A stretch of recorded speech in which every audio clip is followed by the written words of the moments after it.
Assalamualaikum warahmatullahi wabarakatuh. Nama saya Nada Nadira Azhira Zamzami. Saya berada di semester 6, jurusan Bahasa dan Sastra Inggris di Universitas Islam Negeri Sunan Gunung Jati Bandung. Di semester ini, saya mengambil fokus ke linguistik, dan salah satu dosen,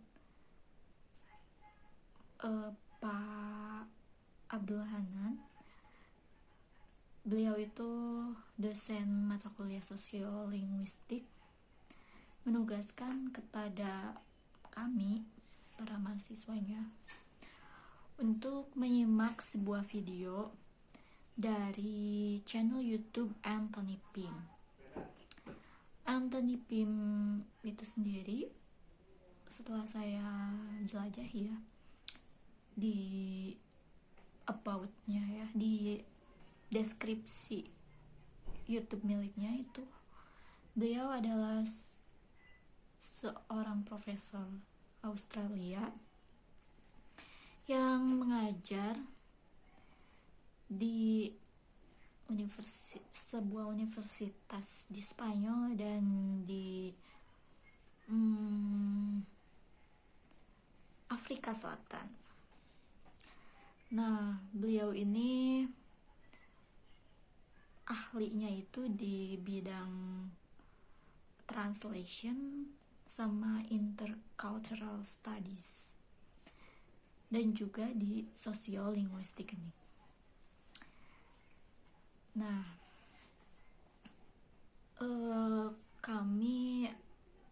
saya di sini di video ini bermaksud untuk menyimpulkan dan sekaligus mengkorelasikan dengan pemahaman saya terhadap salah satu video dari Anthony Pim itu yang berjudul What is Sociolinguistics? Di pendahuluannya, beliau itu bilang tentang variation and variance. Jadi dia bilang, now we know the variation and variance. Nah, jadi emang sebelum video yang ini itu beliau ada video khusus juga gitu tentang variation dan variance. Nah, di intronya itu dia ya cuman bilang aja gitu, meyakinkan lagi gitu. Dia bilang kalau variation itu adalah the production and the use of variance. Dan variance itu the things entering into variation. Nah, jadi emang kedua istilah ini sangat berhubungan ya. Kalau variation itu lebih ke prosesnya gitu, proses produksinya gitu, variasi gitu kan, keragaman. Kalau variance itu lebih ke produknya itu apa gitu. Gitu. Dan di video ini, di video tersebut beliau memfokuskan ke istilah baru yang masih berhubungan sama variation dan variance, yaitu variables. Nah, variables ini kalau dia bilang is anything that varies. Jadi teori-teori ya tentang variation dan variant ini gitu. Di pembelajaran sosiolinguistik sendiri, beliau berkata kalau variabel yang ada itu ada dua macam di sosiolinguistik. Yang pertama itu the list of linguistic variables, ya variabel linguistik. Jadi di variabel linguistik ini ya membahas tentang segala perbedaan, segala perubahan yang ada di bahasa di setiap level linguistik gitu, dari mulai level fonetik bahkan. Dan di sana dia bertanya gitu, nggak bertanya, dia menyatakan gitu,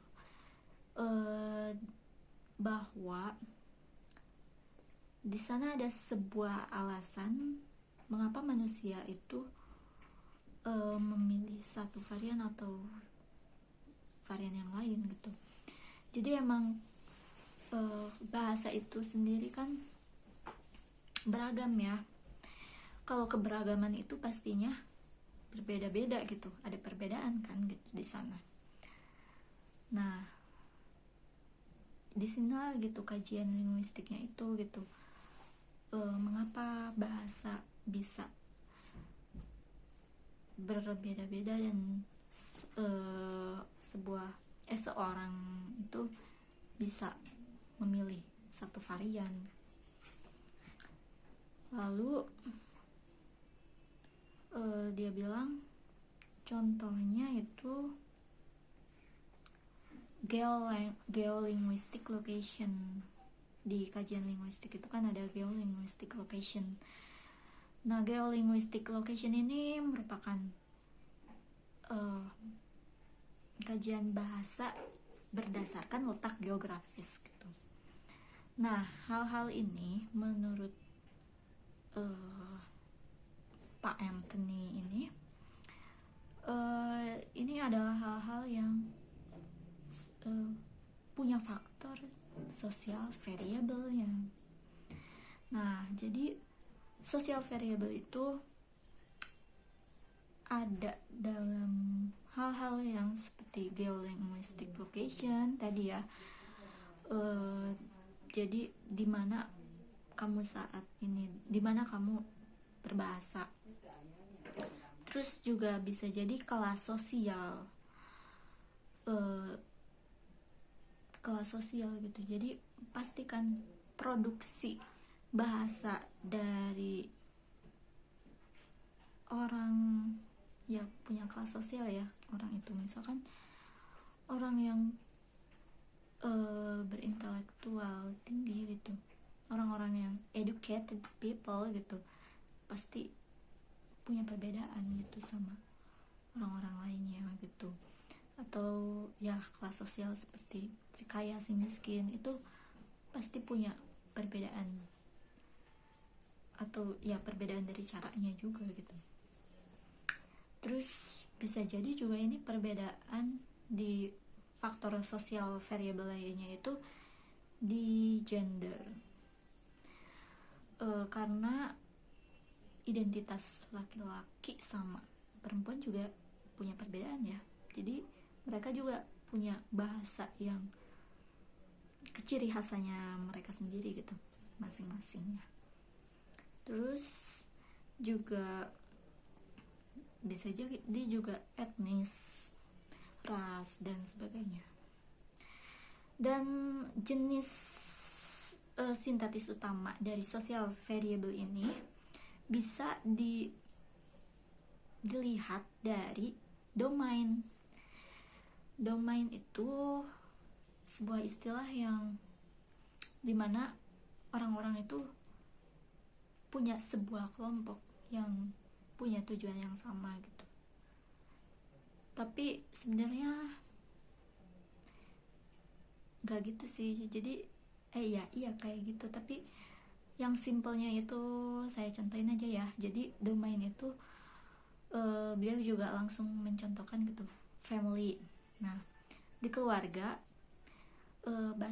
bahasa yang kita keluarkan itu ya punya domainnya sendiri. Nah gitu, domain itu ya beda gitu saat kita berbicara sama keluarga dan kita bicara sama teman sebaya, itu pasti ada beda. Nah berarti teman sebaya juga itu termasuk domain yang lain gitu. Atau juga domain bisa juga ke olahraga. Di olahraga juga kan di sana ada istilah-istilah yang hanya bisa dipahami dalam lingkup olahraga itu gitu. Nah, seperti itulah ya domain. Lalu ya menurut dia, kalau dia ngecontohin keberagamannya itu ke nama ya, kita juga misalkan ya, saya di keluarga itu saya anak pertama misalkan, karena saya berasal dari keluarga Sunda, jadi saya punya panggilan teteh gitu. Sedangkan teman saya di kampus misalkan, saya yang bernama Nada, oh ya misalkan di domain sekolah, nama saya itu saya dikenal sebagai Nada gitu dengan nama formal. Atau kalau di kampus gitu misalkan sama teman sebaya itu, saya punya panggilannya sendiri gitu, misalkan Ndau gitu. Nah, hal kayak gitu ya, itu simpelnya gitu. Tapi nggak cuman dari nama aja, itu bisa segala hal gitu yang bisa dibahasakan lah gitu. Dan katanya kalau menurut Anthony ini, kalau kita memetakan seluruh itu, kita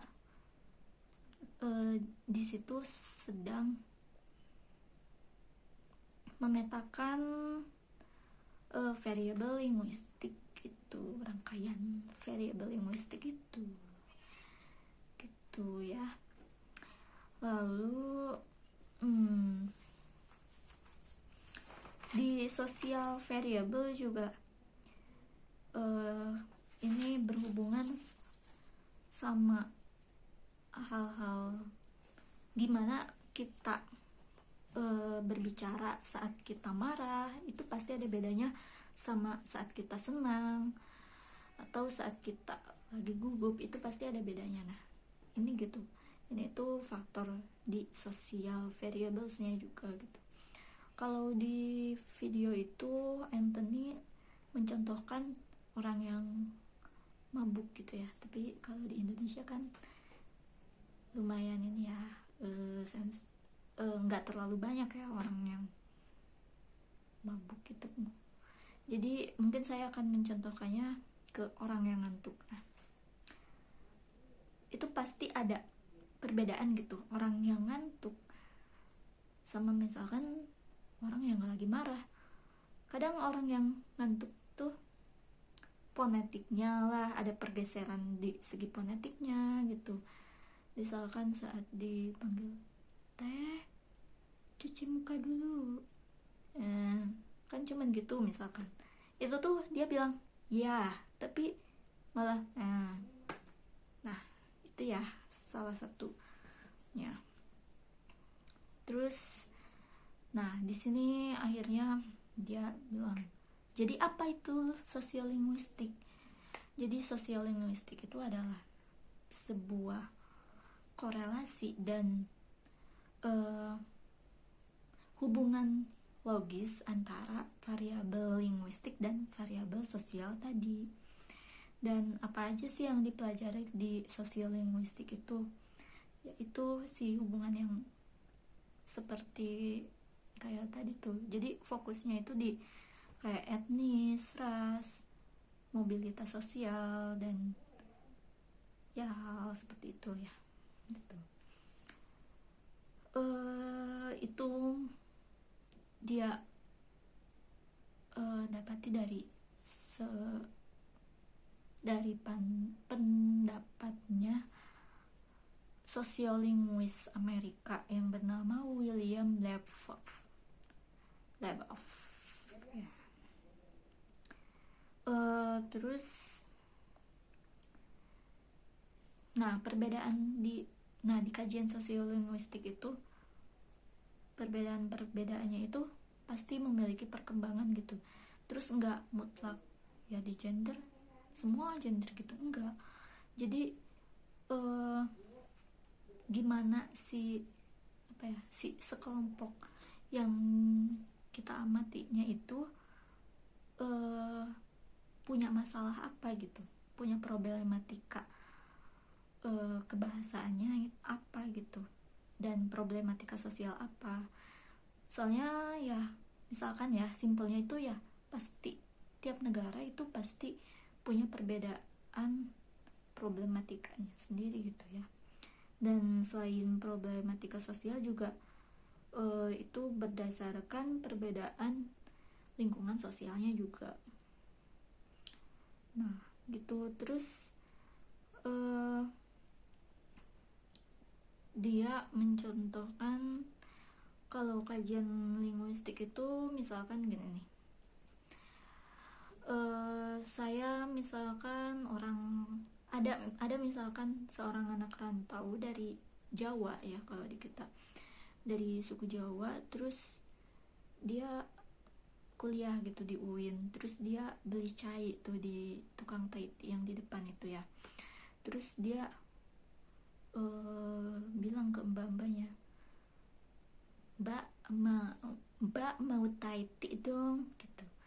Nah dia kan kesana bawa logat tuh ya, jadi si mbaknya tahu oh ini logatnya kayak logat Jawa tuh ya. Nah, terus si mbaknya itu bisa aja dia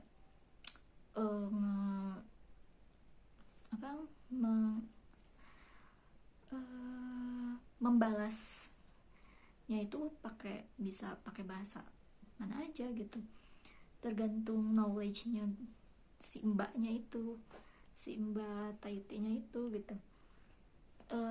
Dia bisa pakai membalas pakai bahasa Indonesia gitu. Mungkin itu karena keformalan antara penjual dan pembeli gitu ya.